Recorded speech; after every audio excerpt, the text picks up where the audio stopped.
हाय दोस्तों, कैसे हैं आप लोग। स्वागत है आपका हमारे चैनल पे। तो आज हम डिस्कस करने वाले हैं एगाथा ऑल अलोंग के पहले एपिसोड का फुल ब्रेकडाउन। तो अगर आपको नहीं पता है तो मैं आपको बता दूं, एगाथा ऑल अलोंग मार्वल का टेलीविजन सीरीज है जो कि डिज्नी हॉटस्टार पे हर वेडनेसडे को रिलीज होती है।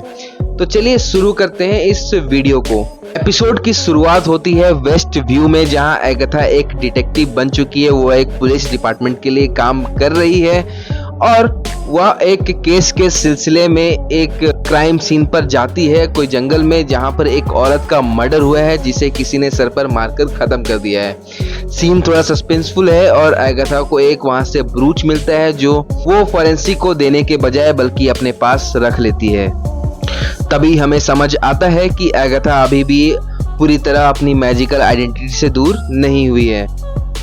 एगाथा को मर्डर सीन से बॉडी के पास से एक लाइब्रेरी का कार्ड मिलता है जिसमें एक औरत का नाम लिखा होता है। तो जब एगाथा मर्डर सीन से रिटर्न होती है तो वो लाइब्रेरी जाती है, फिर उसे एक किताब का नाम पता लगता है जिसे जब वो खोजने जाती है तो उसे पता लगता है कि सब कॉपीज जलाई जा चुकी है।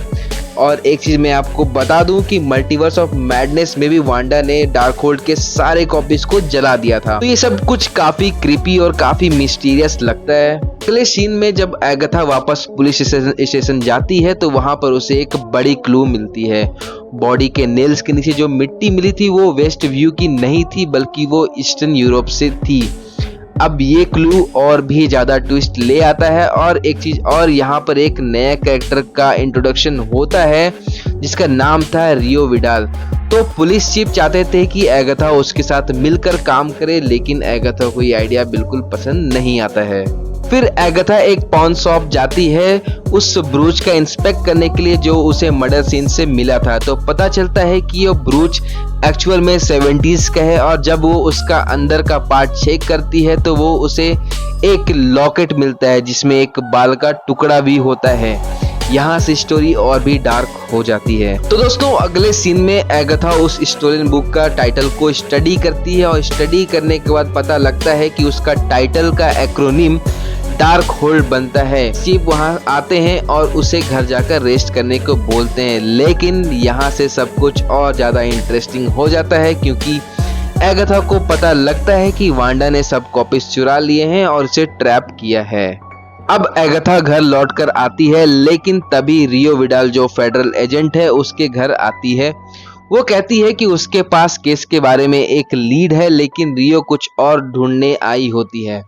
एगाथा से पूछती है, तुम मुझसे नफरत क्यों करती है, तुम कुछ छुपा तो नहीं रही। यहाँ पे स्टोरी और भी कॉम्प्लिकेटेड हो जाती है।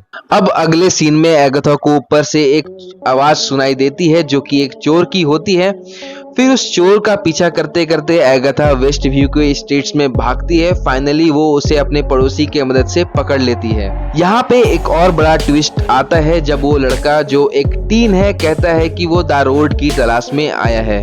स्टोरी के एंड में एगाथा एक और बड़ा डिस्कवरी करती है जब वो मॉर्ग जाती है अपने डॉट्स को क्लियर करने के लिए। तो उसे एक लाइब्रेरी स्लिप पर नाम दिखाई देता है जिससे उसे पता लगता है कि वो बॉडी वांडा का ही है।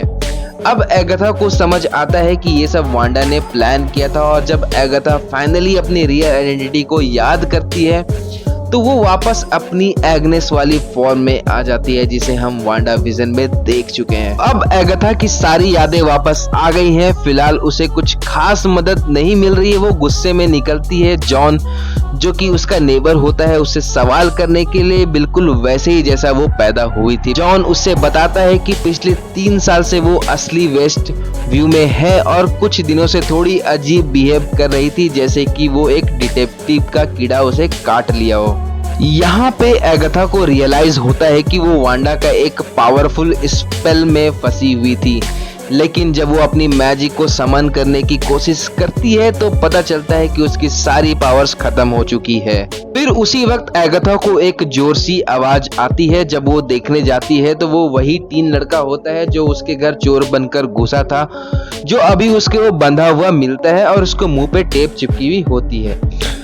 एगाथा उस लड़के को छुड़ाने वाली होती है, तभी रियो विडाल धमाके के साथ एंट्री लेती है दरवाजा तोड़ते हुए और रियो अपने पावर से छुरी उसके सीने पर रख देती है। फिर दोनों के बीच काफी लड़ाई होती है, लेकिन रियो के पास पावर होता है। वो अपने पावर का इस्तेमाल करते हुए एगाथा को मारने वाली होती है। फिर एगाथा बोलती है तुम मुझे मार नहीं सकती, ये तुम्हारे लिए अनडिग्निफाइड होगा जब तक मेरे पास पावर नहीं है। ये सुनकर रियो उसे छोड़ देती है, लेकिन उसे कहती है कि मैं अकेली नहीं हूँ जो उसे मरता हुआ देखना चाहती हूँ, बल्कि उसके साथ एक और है जिसका वो नाम लेती है द सैलेम 7। तो मैं आपको बता दूं, सैलेम 7 निकोलस स्क्रैच के बच्चे हैं जो एगाथा से बदला लेना चाहते हैं अपने बाप के लिए। तो दोस्तों ये था एपिसोड 1 का फुल ब्रेकडाउन। एगाथा को अपनी पावर्स वापस पानी होंगी क्योंकि और भी विचेस हैं उनके पीछे। एपिसोड के एंड में हमें पता चलता है कि सैलेम 7 जो और भी पावरफुल विचेस हैं एगाथा के पीछे आ रहे हैं। तो क्या एगाथा अपनी पावर वापस ले पाएगी?